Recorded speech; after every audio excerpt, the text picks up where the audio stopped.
Hello বন্ধুরা, আজকের ভিডিওতে আমি তোমাদের তৈরি করে দেখাবো জেসো।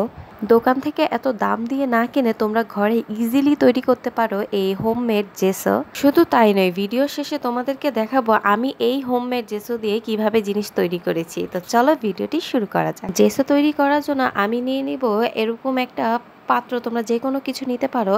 আর এর জন্য আমি প্রথমে যে ইনগ্রেডিয়েন্টসটা ব্যবহার করবো সেটা হচ্ছে কর্নফ্লাওয়ার। আর এটা তোমরা যে কোনো মুদি দোকান থেকেই পেয়ে যাবে ইজিলি। প্রথমেই আমি এখানে 1 চা চামচ কর্নফ্লাওয়ার ব্যবহার করব, আর সাথে আমি দিয়ে দিব হাফ চা চামচ খাবার সোডা, যেটা তোমরা অ্যাগেন যে কোনো মুদি দোকানে পেয়ে যাবে। এরপর তোমরা এখানে খুব সামান্য পরিমাণে পানি অ্যাড করবো, অল্প অল্প করে, যাতে এটা বেশি তরল না হয়ে যায়। এতে যে কোনো জায়গায় পেন্ট করলে সেটা বসবে না। এটা যতটা ঠিক থাকবে অতই ভালো। এরপর আমি এখানে হোয়াইট অ্যাক্রিলিক কালার ইউজ করব। এটা অপশনাল, এটা না ব্যবহার করলেও চলবে, কিন্তু আমার কাছে ছিল তাই আমি এটা ইউজ করছি।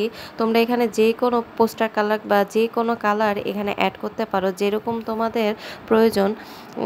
এরপর আমরা লাস্ট ইনগ্রিডিয়েন্টসটা অ্যাড করে দেব, সেটা হচ্ছে ফেভিকল গ্লু। এটা খুবই ইম্পর্টেন্ট, কারণ একটা জেসো তৈরির পর যখন আমরা যে কোনো জায়গায় পেইন্ট করব, সেটাকে ভালোভাবে শুকিয়ে যাওয়ার পরে এটা পানি দিলে তত সহজে উঠবে না, কারণ এখানে গ্লু ইউজ করা হয়েছে। তাই এটাকে স্কিপ করলে একেবারেই চলবে না। আর এটা তোমরা অল্প না ইউজ করে একটু বেশি ইউজ করতে পারো, যাতে এটা এই জেসোটাকে ঠিক করে ফেলে। আর তোমাদের সাথে একটা টিপস শেয়ার করছি, সেটা হচ্ছে জেসো তোমরা যদি ঘরে তৈরি করা, সেটা যদি বেশি একদম পানি পানি হয়ে যায়, তাহলে তোমরা গ্লু অ্যাড করবে, এতে এটা আরও বেশি ঠিক হয়ে যাবে। তো আমি তোমাদেরকে এখন প্রমাণ করে দেখাবো যে জেসোটা এটা কতটা ঠিক হয়েছে এবং কতটা সুন্দর হয়েছে। এখানে আমি আমার ভিডিওর জন্য একটা ক্যাকটাস প্ল্যান তৈরি করব। তো এটা জন্য আমি যেটার উপর রং করব সেটার মধ্যে আগে জেসো অ্যাপ্লাই করে নিচ্ছি, এরপর আমি এটাকে পেন্ট করব। আশা করছি তোমাদেরকে আমি প্রমাণ করতে পেরেছি যে এই হোমমেড জেসো তৈরি করে এবং এটা অ্যাপ্লাই করে আর এটার উপর পেন্ট করে এটা কতটা স্মুথ করে দিয়েছি আমি। তো এভাবে তোমরা জেসো তৈরি করে যে কোনো কিছু পেন্ট করলে এভাবে স্মুথভাবে হবে।